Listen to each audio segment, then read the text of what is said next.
The Battle of Britain is about to begin. Deep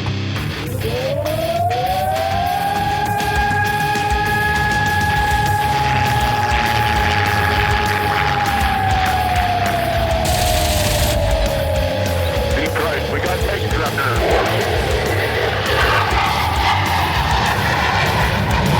Let's follow a range on deep right. I'm right on the target right now. I've got a submarine right in front of me. I'm going after it.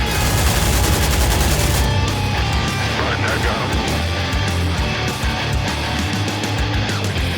him. Welcome back to the Lead Pursuit Podcast. Tonight, we're not talking about your little plastic airplanes and the pathetic middle-aged men that play with them. However, we do have a repeat offender back on the podcast. Someone we've talked to in the past about pathetic middle-aged men and the little plastic airplanes they play with. Tonight, though, we're not talking aviation. We're not talking naval wargaming. We're going to go straight to tank wargaming and tanks only. No infantry, no artillery on the board represented with models, just tanks. So tonight, we're talking to Roger Gerrish about Achtung Panzer. Roger, how are you doing tonight? Very well, thank you. And excellent pronunciation. Well, I did have to bring in two other members of the podcast to make sure that I don't go totally off the rails here. We have, of course, our own internet celebrity, Brett, the man who's asked more questions about Achtung Panzer and been yelled at more in the last 24 hours than I think anyone else on the internet. Brett, how you doing? I'm doing good. It was a test to see just how many double old fashions result in a hangover since we're recording in the morning, and two double old fashions doesn't cause hangover so far. So we'll see. I'll show my work later. Scientific analysis. So I did not consume that much. I simply had, as Trevor will be happy to know, I had a Juice Force IPA last night, and now I'm drinking my coffee. So anyway, but you know, the man who's up there where alcohol is too expensive to drink, so he's had to take up other terrible hobbies like VR wargaming and model wargaming. Steve, how are you doing? Yeah, I'm good. I was going to say, I used to play with my little plastic airplanes 2 to 3 times a week, but now that I hit middle age, it just doesn't happen as often. So what are you going to do? It's your little plastic airplanes they're kind of bendy now, aren't they? Yeah, they're not as good. They look a little like those Midway Wildcats. Those actually came up again. It was hilarious. I saw that. You saw Rob's comment on YouTube. I was laughing. Rob was going through commenting on a lot of our podcast episodes on YouTube, and then the comment about the Midway box set came up again. So it refuses to die. It is the gift that keeps on giving from Warlord. The bendy airplanes, bendy wings, and broken tails in the Midway box set. Roger, you remember all those tragic, horrible days. Square peg in a round hole. Exactly. Just pack it right. If you just pack it right in the first place, you don't get a problem. That's what I used to say a lot, but people didn't listen to me. All right, so let's stop talking about airplanes. Let's get to Achtung Panzer, which alone, the name cracks me up. I mean, the fact that you went out there and you stole a song title from an innocent, minding their own business, Swedish industrial rock band. I mean, those guys, they obviously are filing a suit against you for doing something like that, because why else would you choose Achtung Panzer as a game title? Well, it just seemed nicely thematic. I was just looking for something that, to be fair, the original game names that we got for it were a bit dull. So I just thought of something that was like World War II. It was tanks. People like panzers. People should be scared of panzers. So Achtung Panzer, Heinz Guderian's book. Heinz Guderian. Heinz Guderian didn't exist. Heinz Guderian was just a pseudonym for George S. Patton. I mean, we know everything tank came from America, right? It was all stolen by the Germans. Yeah, okay. There's many exponents of tank warfare, pre-war and during the war. Fuller and Guderian and Patton, of course, and loads of people take a lot of credit for it. But it was just it just seemed thematic. It doesn't reflect any sort of pro-German aspect to the way the game is. So the German tanks aren't super tanks. The German crew aren't that perfection of the Michael Whitman perfection of the Black Knights and that sort of thing. It just seemed to be a thematic title for it. And I thought there was absolutely no chance, because I thought there'd be about hundreds of games that would probably have already got that, or repeat book titles. And I think there's a computer game out there some time ago that was there. So I'm waiting for the Aryan Estate and your rock band and a number of other people to come and say, but again, that's Warlord's business now, not mine. I just created it. I just set it going. Exactly. So I always laugh as we talk, especially about German tank warfare, and that will all be wrapped up a little bit into this. And there's always so much fanboy about that, much like there is fanboy about German Messerschmitts and German Aces and all of those things. That I'm actually kind of disappointed at all of the names that were left on the cutting room floor. So let me read several of those names that failed to make the cut. So let's see here. There's number 5, Lookout Panzer, the English translation. I guess no one wanted to use that one. Number 4, please buy more tank models from us. I guess that was shameless marketing there. Number 3, not what a tanker. Also, I guess that was shamelessly addressing a number of other questions that people had out there. 2, this one as a title is still one of my favorites, which is please buy more models and put them on the table, because we really don't know how else we're going to sell so many 28 mil plastic kits that people are 3D printing now. Is anyone printing 28 mil plastic tanks? I don't think so. No. And the number one choice for what died on the cutting room floor that didn't make it as the title of the game was bolt action tanks without any infantry. All right. Sorry. Just a little bit. You could finally have a Panzer IV and afford it in your points list. Exactly. How to field a Panzer IV with bolt action tanks. All right. Number two subtitle, how do we sell more tanks? Ought to be the subtitle. Achtung Panzer, how do we sell more tanks? Yeah. Well, so this is one of the points that I bring up because it is kind of a side point. I don't want to dwell on it too long. But the quality of 3D printed tanks versus what people buy from plastic kits, in my opinion, having assembled some really beautiful plastic kits from GW, is all up to the manufacturer. And there are a lot of really good tank prints out there. Rubicon and some others have some beautiful 3D prints. There are some absolutely terrible tank prints out there. And there's people taking decent STL files and printing them horribly. And so I've seen recently with a lot of the resurgent of 28 mil vehicle games, some really horrible 3D prints out there. And it all comes down to time versus money versus how much you're willing to throw away screwing up 3D prints.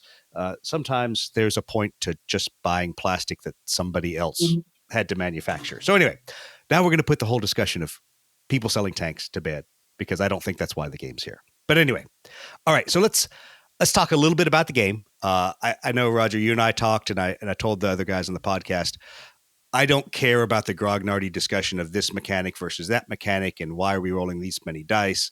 But I think there's a little background of the game that we need to talk about. So take a moment and tell us how this game was created and how you guys started playing it in your gaming group and where it kind of developed from there. Well, you probably have to go back about 8 years to when the first iteration of this game came out. At the club, we got quite a large collection of actually sort of like 25 millimeter tanks, and there was various games out there we played, Games of War, things like that, but it didn't really sort of scratch that itch. We wanted to do a more like a skirmish type game. So coincidentally, a Russian magazine that sold die-cast tanks, you'd buy one a week and you would get a die-cast World War II tank. For some reason, a huge mass of those miniatures came onto the market in various, I guess, what you call thrift shops and the like. So you could pick up a really beautifully die-cast 1/72 scale Panzer IV for couple of pounds. So we just bought loads of those things and we had them, and we just thought, what are we going to do with them though? What can we do? So, why is that ever a question? You guys are miniature war gamers. You should acquire things and not worry about whether you're going to ever play them. I know sometimes you actually at jackpot and say you actually buy something and you play it. I mean, look at these board games back here, which is just a tiny bit of a collection. How many of those have been opened and played? Don't know. But it's for this week because we had these things. We thought, let's just put them on the table. Let's I tell you what, let's write something new for it. So we've always had an idea that we wanted to do something a little bit more granular, that so that you could focus on various aspects of tank warfare, not just like pushing your tank around and firing at that thing, but all those other sort of things that sort of took place in a tank battle. That's spotting an enemy tank. Aiming at an enemy tank, even loading the gun with the right ammunition. It's assuming you have various different types of ammunition. So we thought, well, okay, let's see if we can build in some mechanics to do that sort of more granular game. Which therefore also meant that we were going to reduce the amount of tanks out on the field. So it won't be like a 20 tanks side battle or whatever. We thought, what do we want to level it to? So we thought maybe 4 or 5 tanks at the most aside, which sort of equated to the smallest sort of unit size in tanks. So with a platoon, I think the Germans called it a Zug, we called it a troop, but it was generally mentioned similar. About 3 to 5 tanks. So we said, okay, you're going to be the platoon commander. So we generally set platoon. You're going to be the platoon commander, and these tanks are under your control. But you're going to have to coordinate how those tanks operate together, and you're also going to have to manage those separate elements, like where they move to, what they're going to spot, what they're going to aim at, what they're going to shoot at, what choices have you got in the ammunition types that you have. And the next thing that came into our mind was that we didn't want one of those traditional tank shoots where we're playing Kursk. So you're sitting there on your Tiger 1 and you can see these T-34s at 1,000 yards, 2,000 yards or something like that. And you're seeing your superior German optics, you hone in and blow them to pieces. What we were interested in was going back to the idea of it being a skirmish. So these weren't going to be actions taking place at thousands of yards. We wanted to sort of recreate those points of time when tanks got really close, when you were in heavy terrain, when you were street fighting, when you were in dense wooded areas, so that having the biggest gun with the longest range didn't matter. It was more about how you positioned your tank. And if your tank didn't have the super powerful gun, it would have the ability to get into position where its less than adequate gun could push its way through a Tiger or a Panther's side armour. So that was the next thing. We said, okay, we're going to say you can put just about anything anywhere on the table. There's no for the tank guns, other than a built-in range modifier for up to a certain distance. You can hit anything anywhere on the table. You'll never be out of range of something from a tank gun perspective. And we looked and said, okay, let's go. We're going to do some 6x4 table. We've got 4 tanks there, 4 tanks over there. Yeah, that would fit about right. And you wouldn't, you can engineer a sort of a tank thing. You could park all 4 tanks next to each other if you wanted to, and then people say, oh, this looks terrible, all these tanks are, a sort of a, no disrespect to Flames of War Team Yankee type thing. I didn't want the tank parts. But we looked at it, we were originally playing 1/72 scale tanks, and we thought on the 6x4 table, having 8 to 10 tanks on the table looked perfectly fine. And as long as we had a lot of terrain on there as well, and that was another thing that we made sure of, is have lots of terrain. Not too many, you can have the occasional fire lane, but not too many of those. So don't get yourself into a situation where the game is going to be boring because simply I've got my Sherman tanks, I'm going to be facing a couple of Panthers or a couple of Tigers or something, and what fun is that? I can't penetrate their armor properly. So at that point, it's going to be a lot of dice chucking, and the Shermans are going to lose. It's pretty much. Yeah, exactly. Reading such things as, I don't know, there was a particular battle in Normandy which became famous, where again Mr. Whitman turned up as a Villa's Bocage, where tanks, British tanks and German tanks were dueling with each other at literally hundreds of yards apart in streets and the like, and it was a real real dogfight, basically. That's probably a better description of it. Is as much as skirmish is. When you think of Blood Red Skies tanks, it's more like dogfight between tanks. It's all about as much as your firepower is getting position. So that's what we wanted to do. So that was where the game came from. So we wanted the granularity of being able to sort of micromanage tanks a little bit, and also have this this sort of skirmish, this dogfight skirmish. And then the final part that came into it was that we wanted to take into account the effects of the crew. Now, in many games, you say morale value or the aptitude of the crew is a collective thing. So that tank is a trained tank, or it's an ace tank, or something like that. But we thought it'd be interesting to actually, if we're really a bit granular, let's go down to look at particular crew positions, so that you could actually, that's the cat.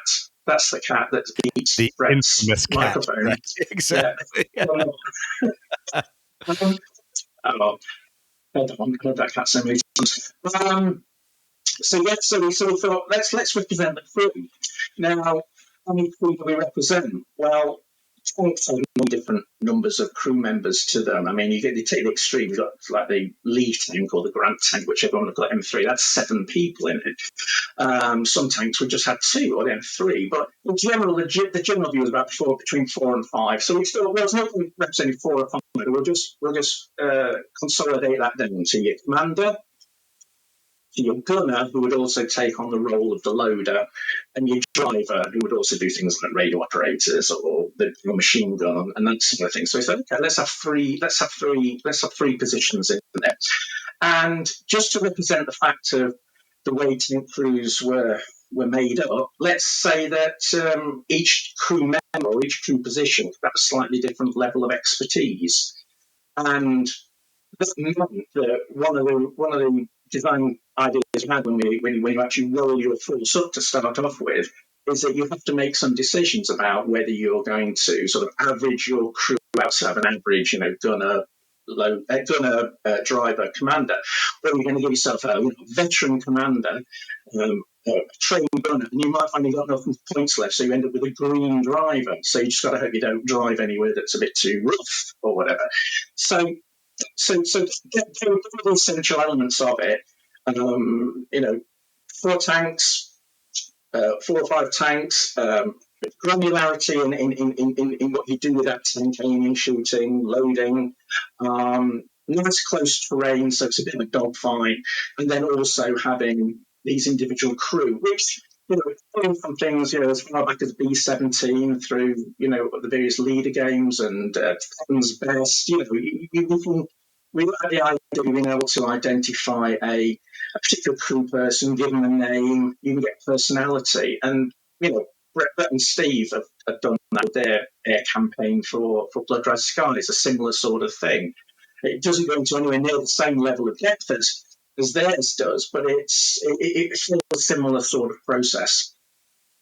Well, I think that really hones in on what I want to talk about tonight, is the storytelling aspect to the game. Because like I said, grognards will argue backwards and forwards, and did you take into account the extra 0.5 millimeters of armor and all these things.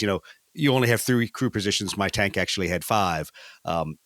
That these are games, I'll remind people, and to keep play streamlined and somewhat hopefully a little bit balanced, we have to make those concessions to keep things simple and straightforward. So when I read through the rules, I know there were a lot of things that I guess I was not expecting, which were good things that I saw in there. And the ability, even though there's a kind of a role to start the levels of the crew, there's a choice there where you have to decide based on how many points you get. Do I weigh those all against making everybody equal, or do I take myself a much more experienced commander or gunner, and like you said, leave the driver to be the poor green guy for 1 point, and see how that works out for you as you try to drive through rough terrain. But looking at that, those were all decisions players could make. Brett, I know that there were a couple guys that had asked questions about the utility of the crew and the ability to change levels and things like that. What were some of those questions that at least were on the interwebs? Yeah, I did see a question specifically about the 28 millimeter crew models and how they might be used in the game. If there's some, if it serves more than just like, I don't know, some kind of novelty, or if you actually, there's times when those guys show up on the board and they're, moving around and have some gameplay relevance. In some of the original design, the use of crew figures was a part of the game that was pushed primarily by Warlord, again because understandably so that they've got crew figures and they would like to sell those. And there was originally the idea: could we incorporate into it that if a crew was knocked out, a tank was knocked out, and the crew was able to bail out? Would that crew then be able to move around independently? Could you get them off the board, or would your opponent, relentlessly hunt them down? So these things were considered, but it's actually in the end it was one of the things that Radford, who was the sort of lead designer in this game, I only sort of developed it. He wasn't so happy with it because it would have added an extra level of complexity and an interface that we would find difficult to manage. So you do when a tank is destroyed or crippled or whatever, you have that option in the game for your crew to leave that tank, especially if you're playing a sort of a campaign type thing where you don't necessarily want them to die. You can get out of that tank, but we don't currently. In this iteration of rules, we don't represent the bailed out crew with figures on the table at the moment. As we're talking about, I think you had mentioned, we had talked earlier that there is some interplay with infantry things and maybe some other things. I presume that that's all stuff that happens sort of off table from a model perspective. Can you talk a little bit about how that works? Right.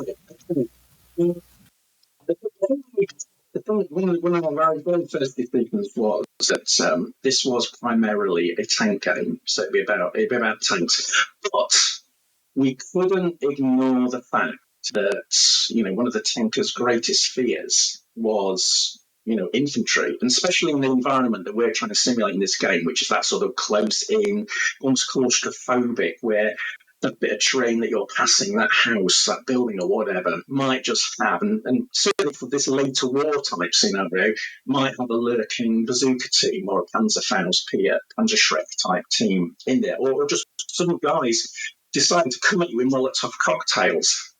So we said we had to incorporate that, but at the same time, we didn't want to necessarily have to represent those figures on the table. That a player would have to, therefore, if they're going to play this game, is going to have to buy some infantry units. Is going to have to buy some infantry anti-tank teams or whatever. We didn't necessarily want people to have to do that. One of them have done that, but from our perspective, we thought that would complicate it. So what we did was we introduced this card system. It's a card and terrain system. Now, one of the reasons that I said that you need plenty of terrain in this game is, one, just basically give yourself that ability to move your tanks around without being spotted straight away, to give you that ability to get into good ambush positions or get side armor shots on bigger tanks. But whereas that terrain can be your friend, if you read the accounts and ones like of tank crews operating in built-up areas or heavy terrain areas, there was that constant fear that piece of terrain that was providing you cover might just have something really nasty lurking in it. So we started categorizing terrain as what we call, a lot of the terrain, we call it ambush terrain. So it's terrain that theoretically could hold one of those nasty surprises to it. So we decided that terrain should have two states. It should be either classed as cleared, in which case you've either hosed it down, machine gun fire, stuck an HE round in there, or your own infantry have been in it. It's cleared. Your opponent cannot use it to ambush you. So that's clear. And then there's the uncleared, which is that which you haven't shot at, which you haven't used any of your assets to try and clear. We may or may not contain something. So we have this rule that says, so what we did was we created these asset cards. So the infantry became a set of cards, and those cards would be sort of national specific in descriptions, whether it's bazookas or Pierce or Panzerfaust or whatever. Or wait. I have to hold you there and ask the question. Yeah. So if you're playing the Brits and you attempt to ambush with a Piat card, does it automatically fail? Oh, sorry, too soon. To be fair, the Piat was a very effective anti-tank weapon. But anyway, Unless you shot it down and the round slid out of the barrel. Sorry, go ahead, Steve. Steve has a question also to make fun of you, probably. No, I have to ask, is the Saving Private Ryan sticky bomb infantry card in there that we can run up and... Yeah, we have gunman bombs in there. They've got infantry assaults where it's just basically, we've got nothing but a sock full of, sticky sock full of, explosive or whatever. So yeah, so we will have as well as your well-honed tank hunter teams. We also throw in there a few, the desperation of infantry who just basically said, "Oh my goodness, we've been ordered. We have to try and take this tank out one way or the other." So a swarming type aspect. So yes, that is in there, Steve. So we presented these asset cards. So these asset cards would be. Would include these sort of infantry teams. We also thought there was a possibility that there's other assets out there like artillery and mortars and airstrikes, and we did one of those things where we say, we're in this position now, call in the Mustangs, call in the Hans Rudel or whatever. I was also thinking about that in most cases, the explosions and artillery and stuff coming in is something that's generally to the scope of a platoon commander. They just happen. So if you can play, same way you can play his tank hunter teams, you can play like an artillery card or an airstrike card on your opponent. And it just represents the fact that there's a random artillery strike just happens to fall over there where you wanted it to, or a couple of typhoons might have been over there and seen an opportunity target and came in and did it. So we have the tank hunter teams, the infantry type tank hunter teams, and other close assault specialists. You've got the artillery, you've got airstrikes, and we also thought, well, what about anti-tank guns as well? Now, in a lot of cases, anti-tank guns and tanks, quite often, when they were allowed to organise themselves, and the Germans were very good at this, with pack fronts and the like, they were able to coordinate. But we thought, well, let's again imagine what it before, and it just so happens that there's a 75mm over there or a 57mm over there. So if you play one of these particular cards, you can say, right, it's a 75mm pack 40 or something like that. And if you can draw a line of sight from your edge of the table to an enemy tank, then you can play that card, and that tank gun can take that anti-tank gun can take a shot using similar mechanics to the actual tank firing. So it's all about. So it was so exciting to get back to what Brett was asking.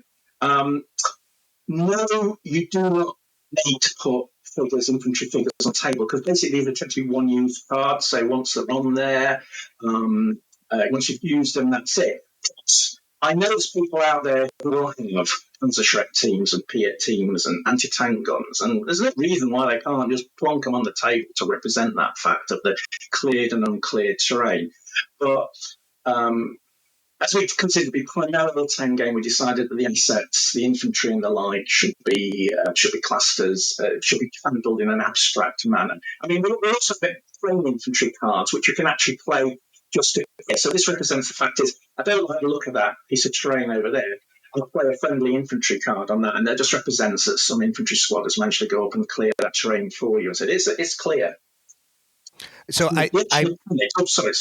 I was going to say, I just really wanted to anchor on that for a moment, because there's an interesting argument out there on the interwebs because of this.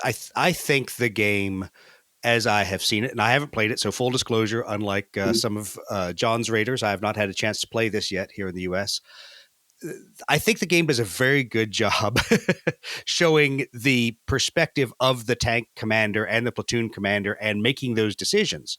Now, what I will say, one of the classic grognard arguments is the supporting argument. They're like, was the infantry there to support the armor, or was the armor there and the infantry commanders told it where to go, and then the infantry went and cleared the buildings that were the objectives? And in my opinion, that's a chicken or the egg argument. We could argue it all day. The fact is, these were all about mission type orders: go seize that terrain, go clear that village, go engage this enemy formation. And if we're going to tell a story, and that's kind of what I want to concentrate on tonight. If we're going to tell a story that's about the tank commanders and the tank crews, then they have to be the focus of it. It would make the game, it would make it bolt action, quite honestly, if your infantry, as the platoon commanders, as the skirmish commanders, were the ones making the decision. That there's my answer to when people ask that is that's a different game. You know, if you want to tell a game about infantry with armor support, go play Bolt Action or play a lot of the other really cool games. You know, not Battlefront, Battle Group. You know, that's great. There's a lot of other games for that. This is really focused on the tank crews and their perspectives. Now, I think there's an interesting piece of that, as you alluded to, with cards that are artillery or aviation or some of these external things. There's always in games, I feel, a false level of coordination. That because you're the commander, because you're the one seeing the whole battle, decisions are made perfectly. Forgetting that a lot of times in World War II, there wasn't a handoff for, you know, from the artillery observers always to that poor tank commander who's on the pointy end, or from the aviation assets to a air controller who could say, don't shoot those tanks, those are the friendly ones, shoot the ones coming the other direction. And I think that at least the fact that they're not perfectly guided assets moved around the table removes a little bit of that that godlike feel that you get in some of these games where you're moving your Sturmovix through and strafing the correct tanks and doing all these other things. It's like in a way, it's almost like indeed. I always class them as wandering monsters. You know, it's you don't predict it's going to. You know the potential for it. You know your opponent has got some cards there, so you will fear a piece of terrain, and you will have to think. And this is the important thing: is that sometimes, you know, you want to be focusing that you know there's a tank over there, and you want to be focusing on that thing, but you're getting in close proximity. The one thing is, of course, what I want to say is, if you drive one of your tanks within 6 inches of one of these uncleared pieces of terrain, that's the sort of the trigger point at which your opponent could go and play a card down on you. So if you're thinking, I'm going to move over there, but I've got to keep an eye on that tank as well. But if I go within 6 inches of that, am I going to get ambushed? So it's another thing as well that it takes your mind off. You have to make some sort of like tactical type decisions about, you know, do I actually say I'm going to load some HE, or do I actually turn my turret and blast that building or that pops or whatever with machine gun fire to clear it out? Or use one of my asset cards to sort that. It was a different piece of choice. So, and what I wanted to do was the fear factor, because that's the thing. In so many games where you play, you know, a 10 game, a tank, if it can stand up at range, is a powerful thing, or it can roll over infantry in the open, and but. You know, I'm infantry's turning to watch out. But in this sort of close-up terrain that we're trying to skirmish thing, then you know that they tankers were scared of these things. They were very, very wary of these things. I mean, you think of, it was after the event that we were doing things like Fury came along, where you see the little tank, where you see the tanks go up the road, and suddenly there's a German guy with a Panzerfaust just sitting in a hedge, boom, straight to the bang, just like that. You know, it's horrendous. Crew gone in a split second. Well, and I think there's an interesting economy, I'll call it, for lack of a better term, in time and ammunition and things that like that will change in this game with ambush terrain, in the sense of, do you take the time, because it's a multi-phase operation, to load a round? So if you are going to go in there and you're going to load HE and clear with HE versus doing some other way to clear terrain because you know you have to go that way, or you want to leave a maneuver route open, you know, do you do these things? Do you, and we'll talk about the campaign mode here in a little bit, but is that one of the uses of your green crew, is to drive around and shoot HE at every piece of ambush terrain that you might have to go? Because, you know, if they go toe to toe with a tank, they're probably going to lose against one of the other players' experienced tanks. So I think there's going to be some interesting discussion as people play the game about how do you handle ambush terrain. Is there a point where you say, I'm just going to take the risks and I'm going to see the opponent has already played a couple ambush style cards, and I'm going to assume that now there's nothing left for him to do, and so I'm not going to waste the time. I'm just going to load different rounds and not shoot HE into terrain features. But you know, it's an interesting way of, to me, abstracting something that is a tactical decision a tank platoon commander had to make. Now, once again, it always goes back to the argument of why didn't you take infantry? Why didn't you clear everything with infantry? Because sometimes the infantry was bogged down. Sometimes the infantry was somewhere else. Sometimes they were off eating a freaking sea rat. I don't know. There's 1,000 reasons why in a combat situation you might not be able to just play infantry against that objective. And I think it's pretty cool. Yeah, there's a couple of scenarios, and there's sort of one which is we have strong points as well, is where you can designate certain bits of terrain or ambush terrain to represent a strong point. It's been fortified or whatever. And, the tank choices you've got, you can, for a game, you can decide to pull a particular support tank. Something that's got, you think in terms of the American Sherman, there was the 105 variant of it that was, that's not my favorite. That's not my favorite variant. What do you think my favorite is to clear terrain? Flamethrowers. We do have flamethrower rules in it. They are very effective. They're probably the best way of clearing something, but also, of course, leaves you not so good against tanks, and certainly makes you a little bit vulnerable if you get hit. Absolutely. We have flamethrowers for sure in there. We also give you the ability to take some of the bigger support tanks, with humongous HE capability. But it's a choice because those are not as effective against, as big as the shell might be, the concussion bed, they're not as effective against tanks. So again, it's a choice you have to make, maybe based on the scenario before the game. You're thinking, what do I feel? What do I want? What do I like to push around the table? Do I want to use the Panzer IVs, or do I want to use a couple of the big sort of super tanks, or the Persians, or the Tigers? I was just about to ask that if there was some, calculus that needs to be made by the player in their list building, maybe depending on the scenario or just the game in general, where, maybe for this game, I need to consider throwing in these support tanks, so I think you just answered that. I kind of got the impression from earlier discussions with you that those things were available, but it sounds like it's actually a, decision you have to make maybe before each game of how that mix is going to be. Yeah, you do have the opportunity of taking, so in specific scenarios, you do have the opportunity of saying, okay, and in a campaign where you're sort of keeping a platoon together or whatever, you can, substitute out for this particular scenario. You can, you can go higher echelon and say, can you lend us one of those Stugs? We might need a brough there, or we might need, like I say, a Sherman 105 or something like that. To help clear it out. One thing I just wanted to say as well, because when we talk about tanks, and I mentioned it somewhere in the rules, we use the word tank generically because a tank can also actually be, from the game perspective, an armoured car, or it could even be an off-track type vehicle. It doesn't cover soft skin, so. We take into account things, the maneuverability of things, whether it's a tracked vehicle, whether it's a tracked vehicle, whether it's a wheeled vehicle or whatever, and that has different effects in terrain. But generically, when we refer to tank in Achtung Panzer, we're actually referring to sort of any of those sort of armoured vehicles. That's the modern journalism definition of tank, right? Yeah, I think absolutely. Yes, exactly. All those Russian APCs, and we. Also, the other thing as well is that, we threw this armoured cars as well. Okay, because I'm going to use an armoured car, or why am I going to use a light tank or something?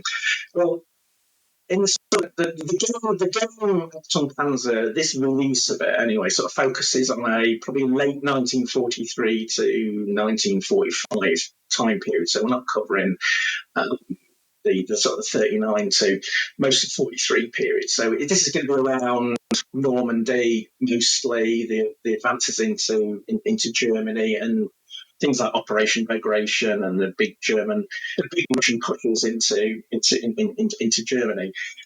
So the light tanks, what we did was we said, well, a lot of these are now used in scouting roles. So you can take one of these lighter vehicles, and they have a scout trait on them.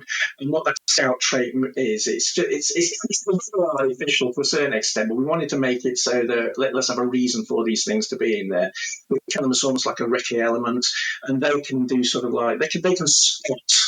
Because one of the things in this game is you actually have to physically, you might be able to see physically as a god gamer looking down on your table, you can see the enemy tank over there, but you actually have to say, well, no, actually, this particular tank is spotting that particular tank, and it's sort of focusing on that. We use counters for that representation. But with a scout vehicle, we saw when a scout vehicle can see and spots, then it's assumed that the rest of them have a spot on that, which means they can potentially fire at it, or they've got a better idea of where that tank is. So that's a useful thing. It also possibly means that light tank becomes much more vulnerable because it becomes a prime target. Now, some people might think that perhaps that is overpowered. That might not represent how scouting actually works or the like. But I think that'll come through lots of people playing the game, and some people say, "Oh, it's an overpowered thing," or "It's an underpowered thing," and these things evolve and change. There's a reason to bring in the support tanks, and you've got that reason to bring in your 250 with a turret on it in a recce role. Well, I was going to say one of the funny parts to me of going through the game, to step back to the ambush terrain a little bit, and it also even applies to the scouting, is some of this is super abstract, and it doesn't it's not going to fit with how every force fought out there. And so if you think about light tank usage for the Soviets, most of their time they would spot the enemy by, oh, look, there's our burning light tank. So because there wasn't as much radio, there wasn't as much interaction between elements there. But the same thing for a lot of this ambush terrain, when you realize one of the cool narrative pieces to me is cards like the consolidation card. So just because you think you cleared terrain in this game doesn't mean it stays cleared. And so there's tactical decisions that you also have to make, that I've got to be really careful, because there are cards out there that cause my opponent to bring the fog of war back into the battlefield, for lack of a better term.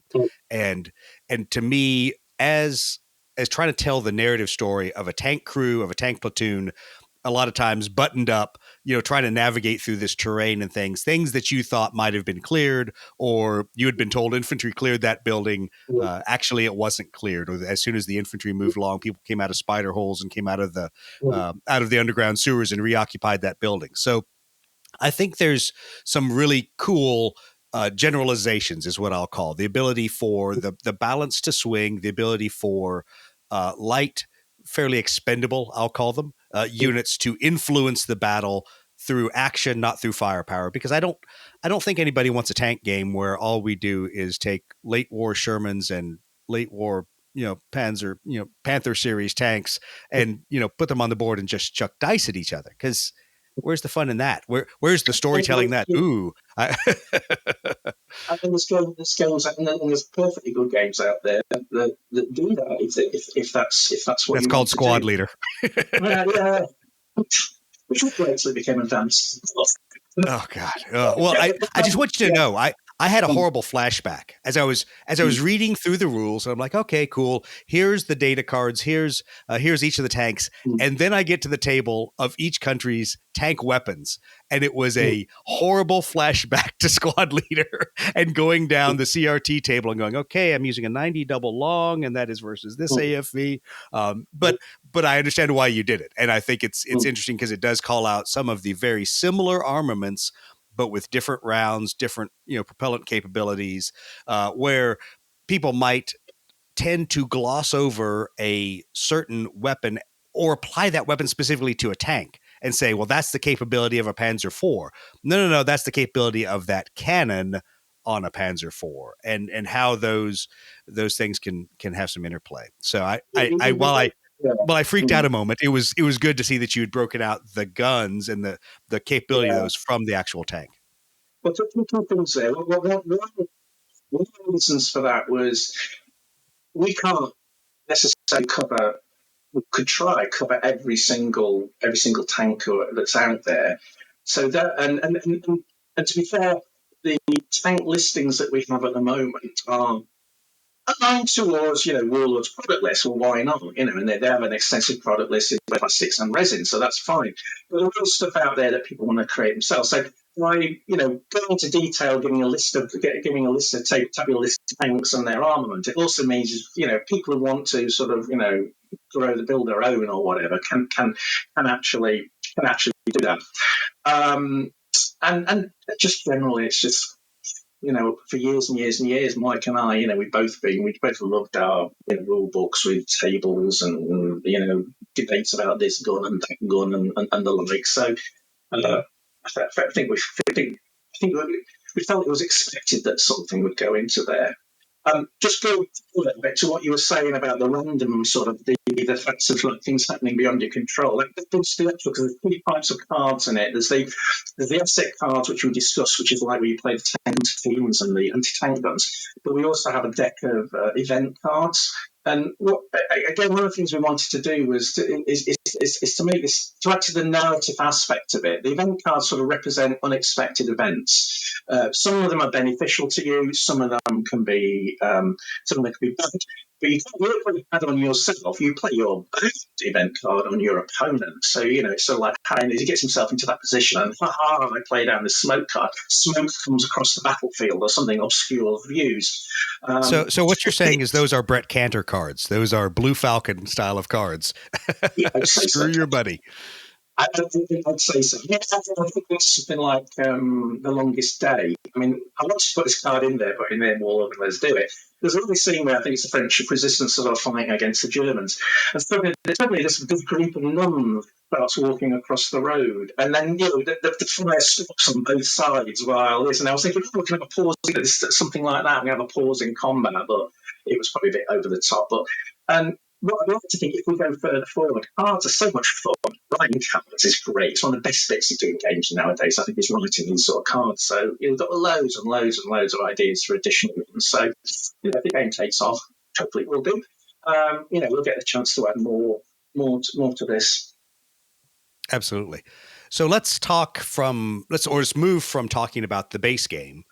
Let's go up a level to the campaign rules that you all wrote in there and you put at the end of the rule book. I laughed a lot going through those campaign rules because there were, to me, a lot of really cool decision points, and there were things where I kind of giggled to myself and said, "Oh, this is going to make it interesting as you decide how you're going to take your experience points, your reputation points, all these things and juggle them around in it. And it makes a really cool story." And so, once again, that's what I think drew me to the game. Not do I think it's a great way to model tank on tank combat, but that at least in the campaign, there's a lot of interesting little, narrative pieces. I mean, you may not have Squadron Bombshell as Brett and Steve are used to having there to totally ruin your day. But there's an interplay between the reputation points and the experience points that come out of each one of these actions. Let's talk a little bit about that. Tell us what your thoughts were on creating that narrative campaign structure. Yeah, we thought it's all very well and good having individual tank crew people positions, and then if that was just a one-off decision for a one-off scenario or game or something like that, well, what a shame.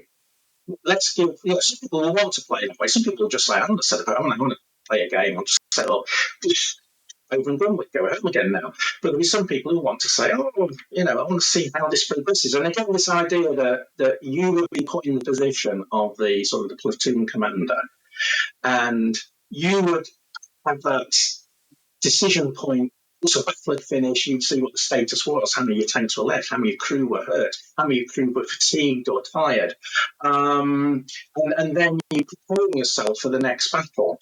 So for a campaign game, we decided, well, okay, let's just say it's a series of 6 games. So what you would do is you would choose your side as you would do for a normal game, and decide on the crew levels and the tanks that you're taking. And then let's add in a little bit of quirkiness. These are the quirk things. So we said, well, okay, you're the commander. You've got a choice now. what makes these crews different? What makes this particular tank or this guy different? Let's have a quirk table, and some of these quirks will be advantageous, but at the same time, some of these quirks could be actually not so good. So you could have a dead-eyed brilliant, absolutely brilliant. You could have a driver who could avoid anything. You could also have a drunk, or you could have somebody who happens to be short-sighted, but he just couldn't wear his glasses or whatever. So when you have you look at the number of tanks you've got, and there's a little table, you can roll a dice and you'll get a certain number of quirks. Now, with a decision to make, you can say, I'm not going to do this. I'm not going to take the risk. So you don't have to roll for quirks if you don't want to. But it's more fun to do it. You roll for quirks, and then you have to accept what you get. And if you do get the drunk or you do get the short-sighted person, well, you're just going to have to put that in there. And that might make, Tank 101, that bit different. And, it helps you build that little story around these particular guys.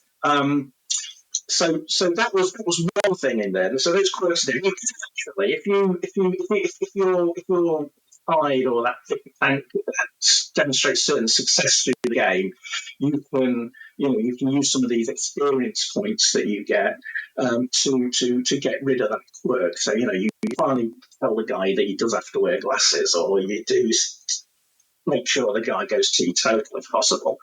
You can get additional quirks as well. So that was one thing to sort of like add some additional level of personalization to what you had got. And then we said, well, okay, what we need to do is we'll fight a battle, and depending on what that tank has done in that particular battle or what state that tank has finished the battle in, you then decide what you're going to have for the next game. And there's some things out there that there's one of some stuff game, Longstreet, which has a similar sort of thing. And then, I thought we looked at that. I thought that's a nice idea. Where once a game is finished, you then look at what's happened, and then you make all these decisions on how, what's the, are your crew fatigued as a result of this? Are they fresh? Did they do something during the battle that was actually, acceptable?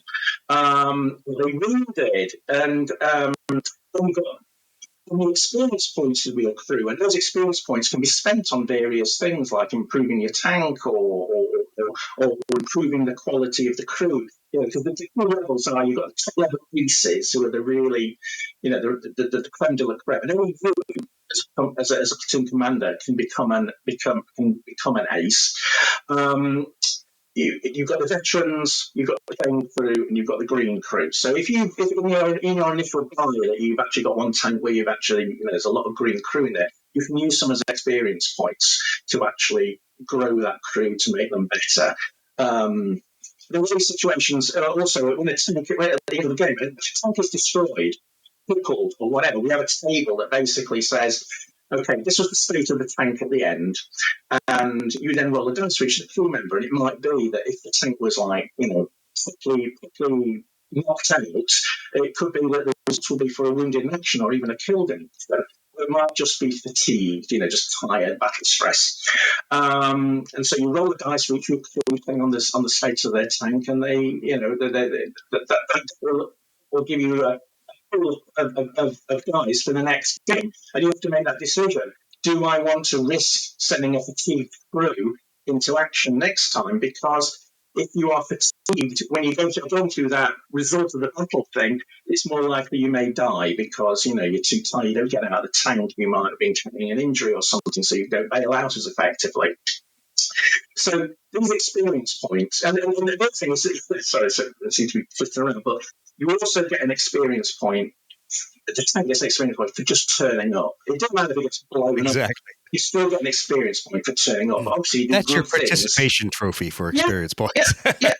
It's basically it, because even the rounds whistling past, I would guess, is enough to maybe make you think better about your decision making in the future. So let's use these experience points to basically upgrade your guys. You can see, you can say, okay, I want to. He's green. I want to make him train, so I can spend. There's a chance you can roll the dice and just advance them, but but you can make 4 of that by spending some experience points.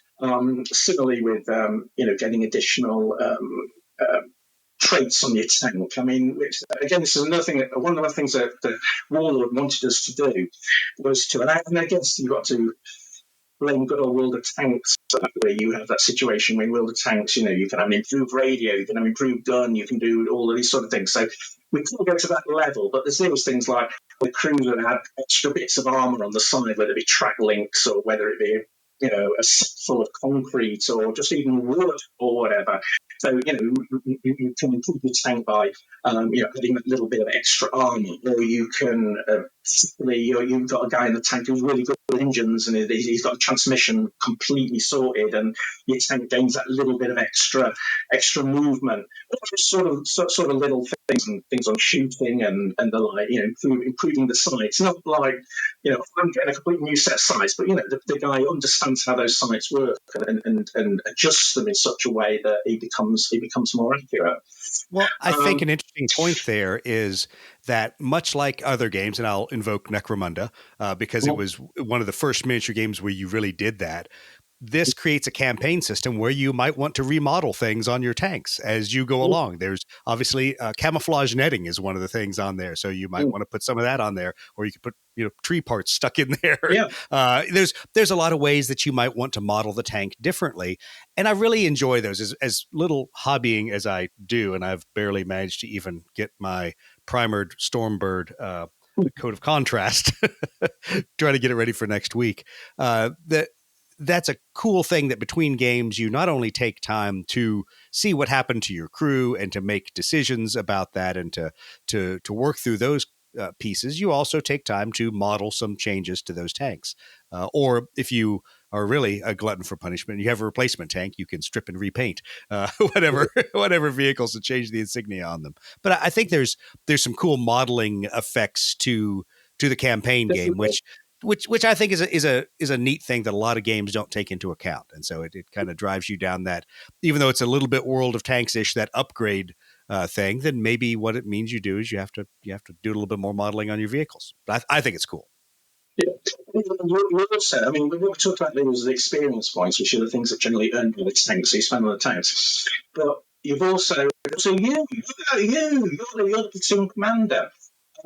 You yourself will earn reputation points depending on whether you win games or what you do, and those reputation points, they basically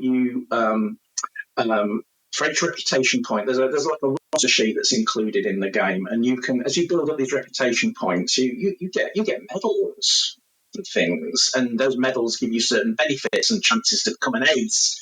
But you also get to a point on reputation where you get a little tank icon, and it means you can upgrade your tanks if you want to. Let's say you upgrade your tanks, you can actually choose them, so you can go from like Panzer 4.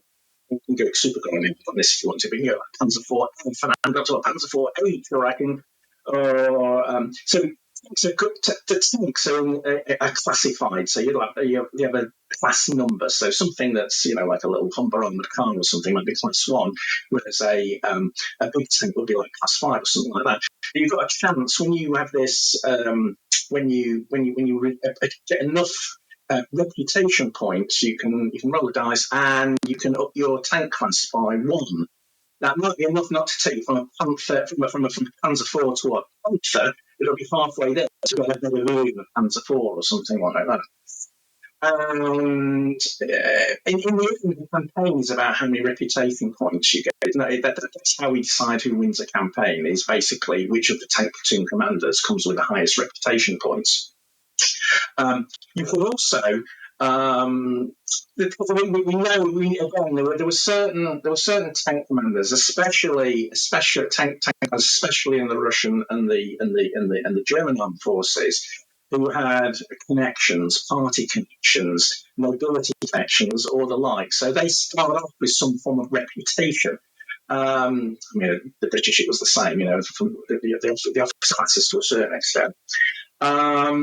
and you can at the start of the game you roll the dice and you can make yourself a person of reputation. So you got a father who's in the is in the ministry, or you're high in the party.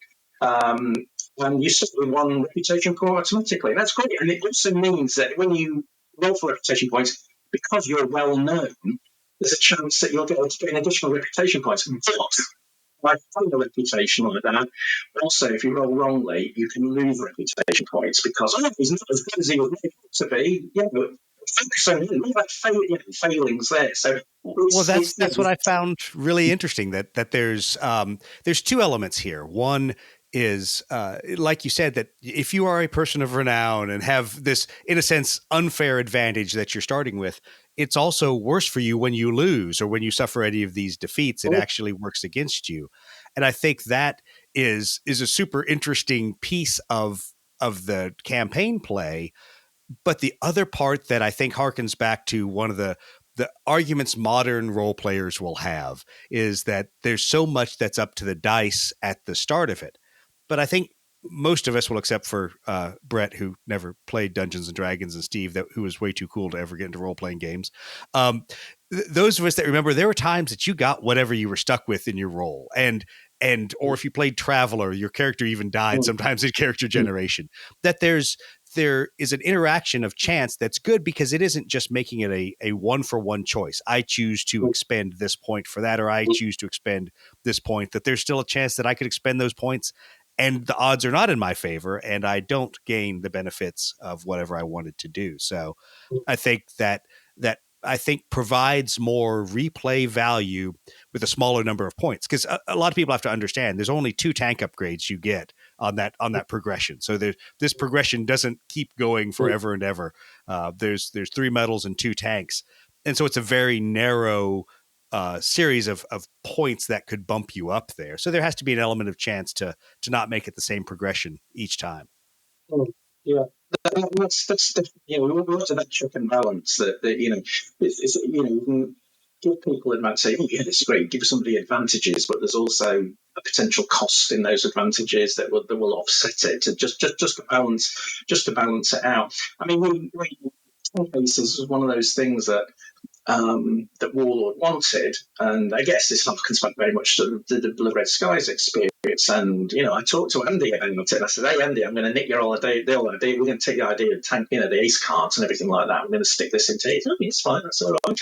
So, again, we have we have ace skills. If you manage to have you've got a commander with one of the ace named commanders or whatever, you can take his tank, and there'll be a card for his tank, and there's a number of different ace skills and named aces, or very familiar stuff. Named aces will get a couple of skill points and skills, and you can you use the team commander can also become an ace as part of the progression thing. So you can take the ace cards, and I think Warlord are not going to do what we did with Blood Red Skies, which is you get a separate box, with a single plane and an ace card in it. The British, the Naval box set, which is basically focusing on the British versus the Germans in sort of a Normandy thing. You'll get a couple of aces. Is it a couple or was it one? I can't remember. Who now? You get some aces already, so you get an ace card for them. And aces have even more advantage when rolling for crew tests, various other things. And I think each of the army sets that's come out will include additional ace cards for other nations. So I tell you, it was when we're doing research for Blood Red Skies for aces, there's so many aces. There's hundreds of aces, and it's only if you get above 5 kills, you can class and write something about them. But that's one of the hardest bits I have, because Mike Bradford, who was the main designer, I credit him with most of anything that's cool he thought of. I did most of the background writing, so most of the colour text and writing and finding out about the aces and stuff, and that was really hard work. Just finding people who you think should be worth this, but how do you prove it? You get all these German commanders who supposedly, killed, 150 tanks on the Eastern Front and blah, blah, blah, and this, that, and the other. And it was especially difficult with the Germans and the Russians because everything was politically driven. It was all about propaganda. So you did certain Russian tank aces who'd be fated above others, and the same with Germany, where you got this. This dogfight, as the war went on, dogfight between the SS and the Wehrmacht about who actually got the diminishing resources, and it was all about creating these super aces, building them up. Michael Whitman, I would say, was one of those. Everybody goes on Michael Whitman this, Michael Whitman that. But if you really look at it, it was Michael Whitman was seen as being a poster boy because we make them popular, and if you pop them up to people, then the SS are going to get the lion's share, whatever tanks and stuff is left. So, and it's one of the reasons actually we don't have Whitman. Well, currently we don't have Whitman in it. I mean, everyone was saying, "You got Michael Whitman in it." Personally, I think Michael Whitman was massively overrated, and he was, but it was. You're going to create a grognard fight by saying that. You have now pushed the button of the grognards out there. So it's. I know. That's part of the fun, isn't it? Isn't that part of the fun? It's historical research, looking at these things and saying, and I'm not going to create a Michael Whitman comment on the basis of the fact of his own interview that he conducted afterwards and what the SS said he did and what everybody else said he did. And I think it's funny that you all opted to go down this road because of the emotional baggage you and I have from all of the Blood Red Skies ace arguments and discussions, because it is super contentious. And it's one of the points we've made on this podcast a lot, that you go read the historical record and what are you reading there? Are you reading someone's account of the battle? Are you reading the account by the person that was actually there? Are you reading a politically driven account? There's so many levels of this that you have to dig through that are, at least for me as a amateur historian, are super interesting. And I think that's kind of the same place where you are, but it also is fodder for the grognards of the interwebs to stand and say, see, this must be done this way in this game, or if you do not do it this way, you are not historical. And you go, come on, guys, give me a break. None of us were there. We're reading someone else's account, and some of those accounts were by people that weren't there either. They're compiling people's information. So I think it's really cool. I think it's also one of these points that is underserved in a lot of war games these days, that a lot of war games, the people and the crews and whatever are generic. And that a lot of times it's not, you don't have the ability to say, I know who this person is. Here's what they're simulating. Here's what their crew is going to be. And I think that's the other interesting part, is a lot of these aces have a specific crew that goes with them that represents, what their crew is able to do. And I think that's fun. I mean, is it gamey? Yes. Okay. So this is now X-Wing with tanks, whatever, accuse us and yell at us for that. But I think as a guy picking up this game, a guy or a gal who's never played it before, doesn't necessarily know a ton of the historical World War II people, because maybe you're a fan of World War II, but you aren't an armor enthusiast. It drives some desire to go out and read about these people and see what they did, and do more than just read what's on the back of the card. Say, wow, I'm kind of curious about the battles and how this turned out. So it's another segue for people like Steve, the White Claw of history, to to go out there to actually read some history about the tank battles. I mean, I try to put in a lot of anecdotal books out of just sort of interesting elements about the weird and strange things that happen to certain crews, what happened to particular guys. I mean, you sort of look at these guys and you think, your tank burns out, your tank's destroyed, that's it. But there's some of these guys, out there who survived the war. They must be so lucky. They had like 10 or 11 tanks shot out from underneath them. So and that's when I was laughing at some of these guys. You're 8 tanks destroyed by the end of the war, and they still have survived. Or as you Brits are fond of saying and have put in the game, brewed up. I'd never heard that as a description for destroyed tank. Must be a British thing. Oh, that tank was brewed up, old boy. I guess we'll get a new one. It was.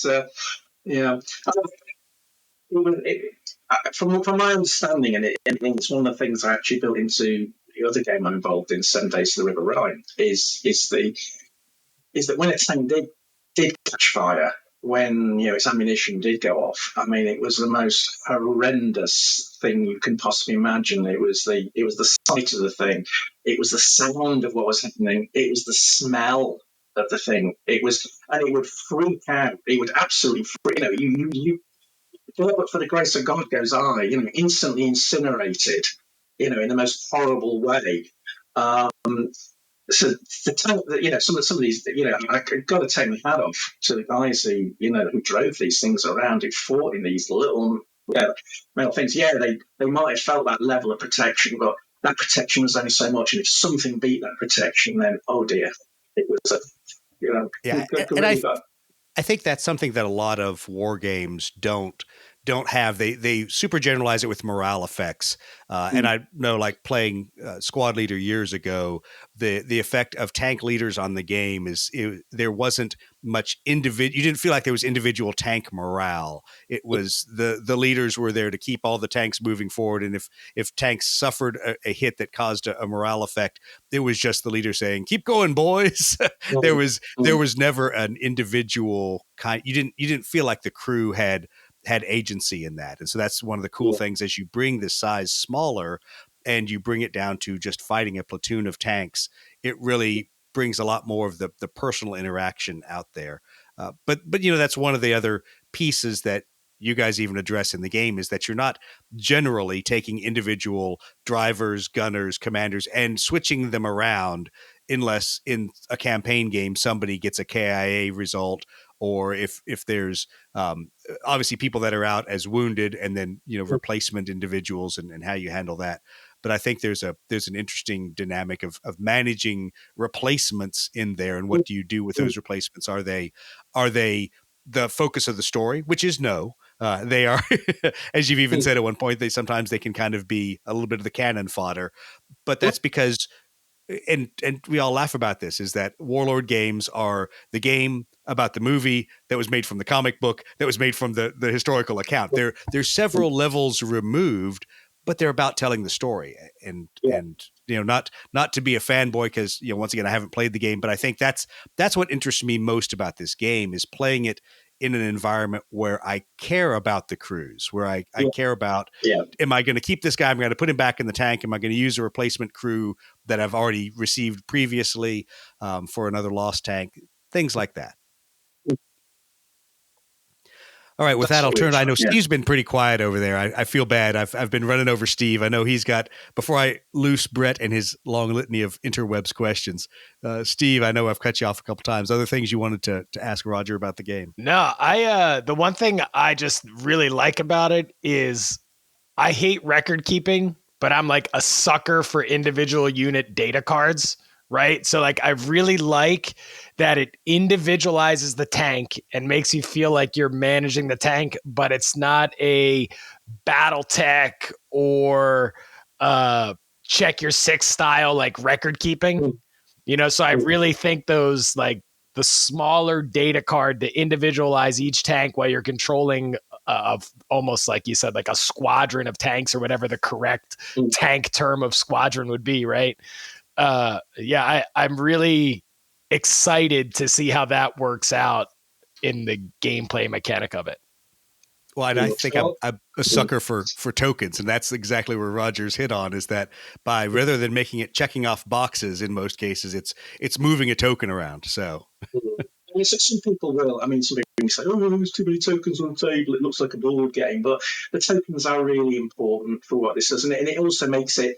You know. I mean, you know who you're aiming at. You know who you're potentially shooting at. You know who you're aware of, and the like. So I think that helps. And there will be people out there who will have through it themselves, and they may decide they don't like tokens on the table, so they'll find some other way of doing it. But and that's fine.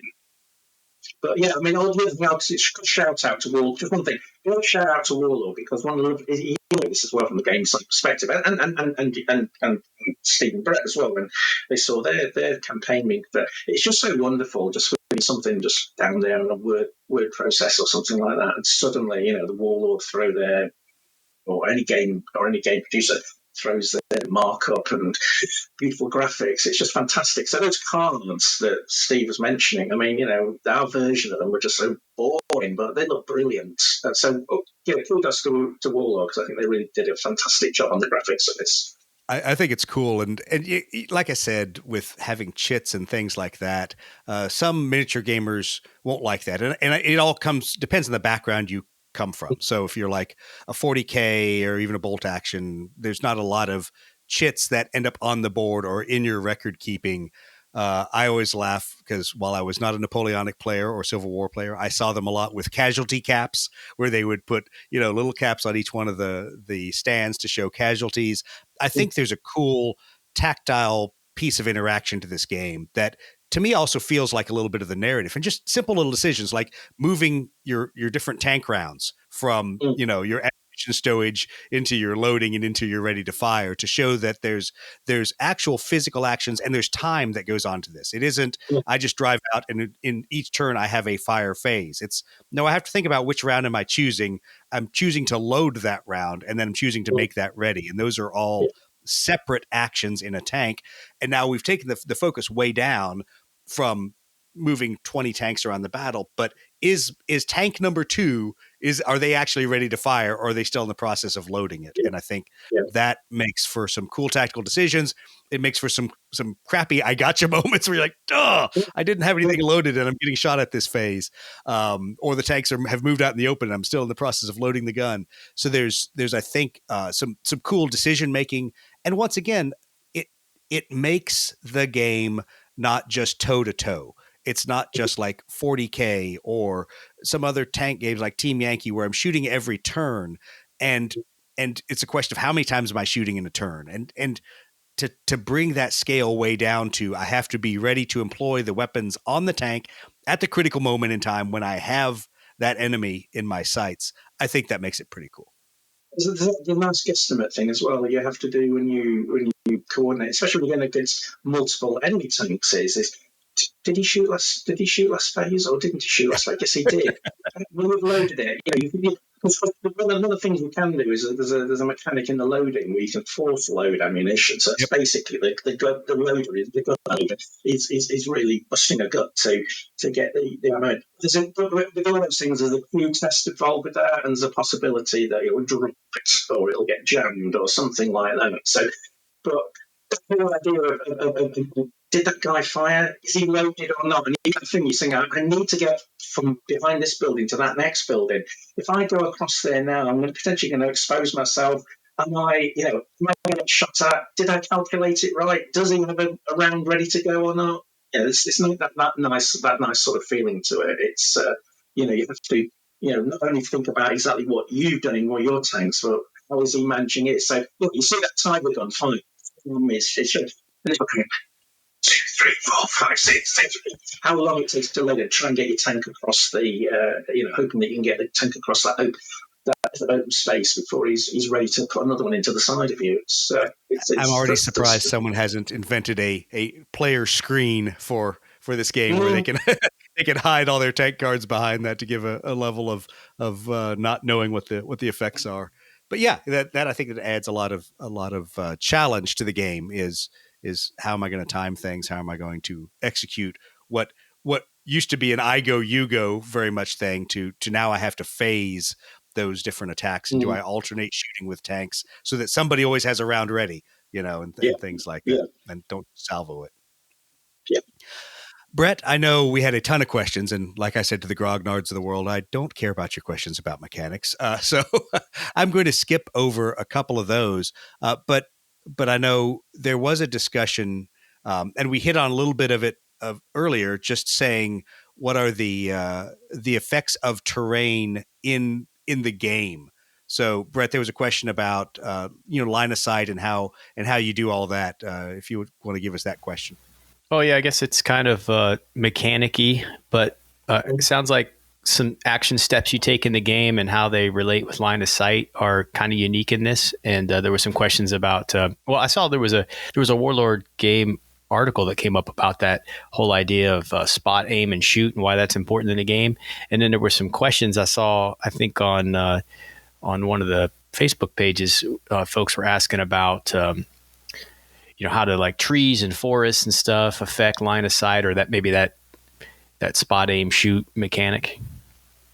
I know it's true line of sight. The game is true line of sight, so you are potentially expected to, if you really wanted to, put your head down the side of the table and look from your commander's cupola to the opponent, and you can shoot at what basically if you can see we put some guides in there about how much you can see. So, for instance, if you're just some terrain block line to completely block line of sight, well, what it can do if it physically blocks true line of sight, but there may be situations on the table where you just want to say, I want a bit of the table to represent dense woods that you can't see across. You would then define before you play the game. That's one of the things you would do when you start. You define what the terrain is, whether it's in game terms it blocks line of sight, or whether it visibly blocks line of sight. So as long as you and your opponent agree that you can't see through those trees. That was my favorite grognard question. Whenever everyone says most players, that means my playing group does. And there was a question out there where most players only put a piece of area terrain in a few trees to represent a forest. Some do, some don't. I've showed up to games where there's 27,000 trees on the table because that's what people glued to the top of their hills. So be careful when you say most players. Yeah. So for instance, we'll say to spot a tank. Say, for instance, to spot a tank, as long as you can see some part of that tank, you've spotted it and you know it's there. But to actually aim at the tank, and there's a difference. If you spot a tank, you roll a certain number of dice to hit. So you spot a tank, you know it's roughly there, so you're firing in that direction, you're hoping you're going to get it. If you then go on to aim at that tank, you then get to roll more dice, so you've got more chance of hitting. But if you want to sort of like shoot at a tank or whatever, you have to draw a line from your commander's cupola to basically his turret or a large or the centre of his hull. There's none of these things around. Well, I'm going to shoot now. All I can see is his muzzle brake sticking out from behind a wall or something like that. You've got to be able to see the tank. If the tank is behind ambush terrain, but you can physically see it, then we use the term hull down, and that's not probably the right term, but it's one that tank gamers are familiar with. The whole idea of hull down is that you position a tank on the reverse part of a crest of a hill or something, so that you can only see its turret. The hull is sort of hidden behind the crest of the hill. And we've used that term as well here, that if you're behind ambush terrain, your class is being hull down. And hull down essentially means that mostly you can't hit the running gear, and sometimes you can't hit the hull of the tank. And when you roll to hit a tank, you roll basically where you're going to hit it. That can be hitting the running gear, which could be the wheels, the suspension or whatever. You can hit the hull of the tank, or you can hit the turret of a tank, and on your die roll. But if you're in a hull down position, the chances of hitting the tracks or the hull are very much lower, so you got more chance that you'll be hitting the turret. And one of the reasons the turrets were, you went hull down, not only harder to hit, but front of tank turrets tended to be probably the most armoured part of a tank. So if your casters hold down, then there's a chance you roll the dice, and if you roll the dice to hit, and it comes up saying I've hit the running gear, I've hit the hull, you haven't hit, your shell slammed into the terrain rather than the thing itself. And some tanks, like your low slung tank destroyer type things, your Stugs and your Panzers, what you roll to hit hull and running gear is actually more. There's less chance of being able to hit the turret or the bit of the tank destroyer that you can actually see. So in this game, if you are driving a Stug or one of these German tank destroyers, or even an M18 or something like that, to a certain extent, you've got much more chance of being protected. But you can always try and target, which is again one of these crew skill type things, and saying, right, I'm not going to just aim at the tank. I'm going to try and specifically aim at the turret. So it's a crew test on that. You can actually do that. Yeah, so, and I think that's one of those interactions that is, while there's mechanics behind it, it's so much nicer than, oh, look, I'm just shooting 2 times this turn at those tanks that I see. It's what kind of shot am I taking? Am I targeting? Am I just there's snapshots? There's all kinds of these other varieties of decisions that you make to say, okay, this is going to tell a little bit more of a story rather than I chucked 7 dice at their 4 dice and thus I won. Well, we've been chatting for about an hour and a half or so. I know we pride ourselves in being a quick podcast that you don't have to spend 3 hours listening to, but this has been a lot of fun to discuss Achtung Panzer and some of the narrative pieces behind the game, a little bit of the game mechanics, and a lot of the inspiration for where we've seen this game come from, to answer some of those questions from the grognards out there on the interwebs. I know we did not hit every question, and I'll say that we never said we were going to be able to get through everything. That would be a 3-hour podcast, I think, and I don't make 3-hour podcasts. I don't have that attention span. But Brett, Steve, any last minute questions you want to throw to Roger before we sign off? If you want to play with 15 millimeter tanks or 6 millimeter tanks or anything like that, you have a big tank force for another game already. Possible with a quick conversion, no conversion necessary. What's your thoughts on that? I'd say you can use any tank scale you like. I mean, clearly it's a Warlord game, and clearly it's, wants you to play with their 28 millimeter tanks, which are beautiful and wonderful. If you've already got your 15 mil scale army, or tank force, or even 300 scale to 8/5 or whatever, it's one of those games like using that horrible buzzword, scale agnostic. You can use it, and you can change your I leave it to the players to a certain extent, because they'll know better the scale of the tanks they've got, how it will feel on the table. But yes, you could change the inches to centimeters for sure. I think unless you were going to really big tanks, 148 or something like that. Yeah. Definitely 100%. There's absolutely nothing in the rules, and nothing they're saying you must use 28 millimeter tanks or everything melts or something. It's absolutely any scale, I would say. Brett, any last minute questions on your end? Well, yes. My last question, really, we talked a little bit about maybe the ideal size, at least for 28 millimeters. Sounds like 6x4 tables is what you were mentioning there. What would you suggest for terrain density? Is there a suggestion for like how many terrain pieces or how much of that 6x4 should be taken up at 28 mil? Yeah, I think I'm just thinking back now to when he put together the scenarios. He more or less. I mean, we constantly reiterate through the book that you want to throw plenty of terrain on it. I think the more the better. The set comes with 2 plastic farmhouses. Wow, that's great, but that's nowhere near enough. I would say at least 8 pieces of terrain, and probably fairly substantially sized terrain if possible. And I wasn't too worried about this, because I know a lot of people who are playing this game will already be wargamers, so they'll probably have their own sources of terrain as well. And I think you'll also get a feel as well that the game plays better the more terrain that there is on the table. But I would say something like, I would say minimum of 8 pieces of terrain on the table.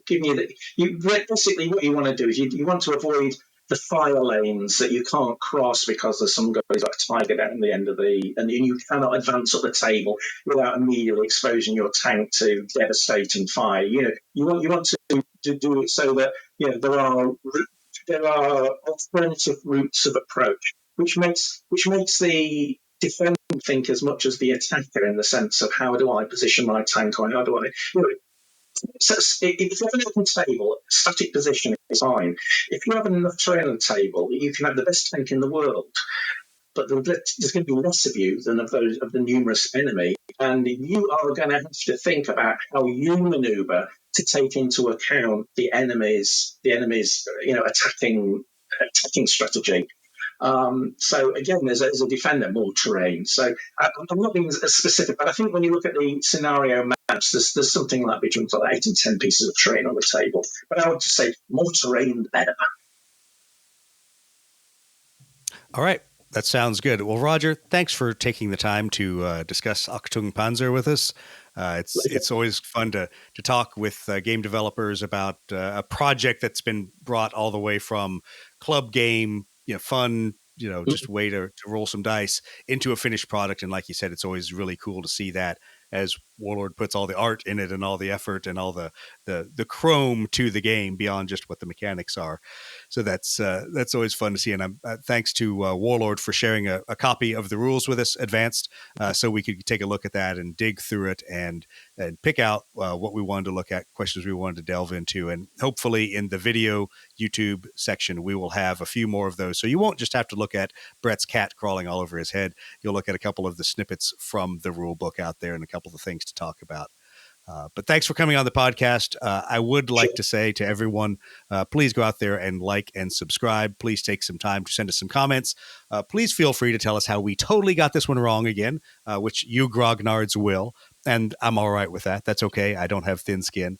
And be sure to tell us how Roger got everything wrong, and that this game is definitely not a simulation of tank battles in World War II. And we'll take that comment and throw it right into the trash can because we won't care. But do give us the feedback, because a lot of this does go into A, what the podcast covers, B, when it's feedback about a game. It's how we play it, how we ask questions about it, and how the developers and designers put out the follow-on expansions, which we're looking forward to seeing, especially Tank Aces, and see how all that plays out. So, Roger, thanks for coming on the podcast, and I'll leave everyone with Steve's most least favorite comment: keep climbing for advantage.